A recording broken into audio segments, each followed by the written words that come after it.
Asset recovery is challenging because by its very nature, it's the proceeds of fraud or some illegal act that have been hidden or secreted, and the process starts with the act being discovered and prosecuted, and assuming that justice prevails, now the assets have to be identified, located, and a case has to be made that these assets are in fact the property of the victims.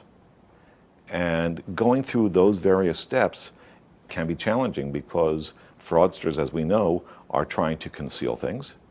And the fact is that through various shell companies, working with related parties and so on, all of a sudden it seems that the assets may have vanished. But you have to be diligent and look through the financial records and look through other records and interview employees and other knowledgeable people to identify what assets might exist, where they exist, and then you develop your strategy on how to recover them.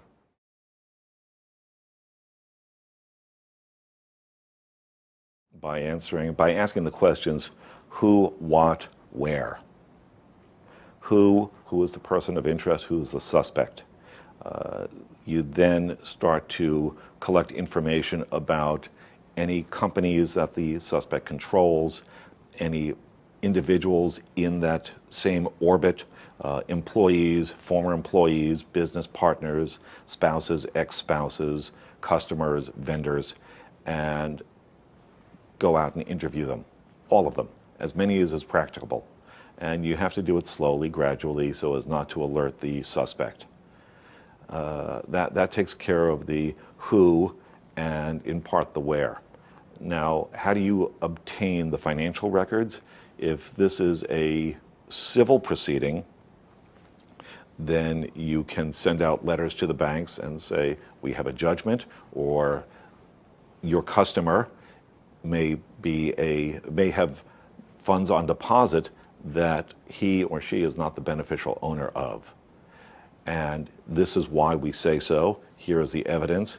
And if you ignore this letter, then you may be facilitating a crime. Please freeze these assets. Please provide us with statements for the following period for this account. So that would be step one. Then you go into the financial analysis process, and it then becomes iterative as you look for different accounts.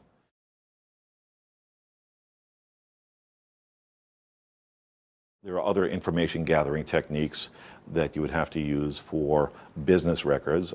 If this is a disclosed investigation where you can demand the business records, that's great. If it's not a disclosed investigation, then we're talking about physical surveillance.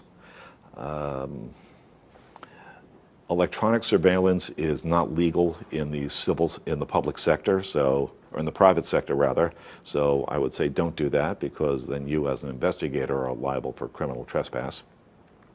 You can, in your surveillance of the person's home and business, you can take out the trash, so to speak, because personal and business trash usually yields lots of information about accounts and relationships and other entities.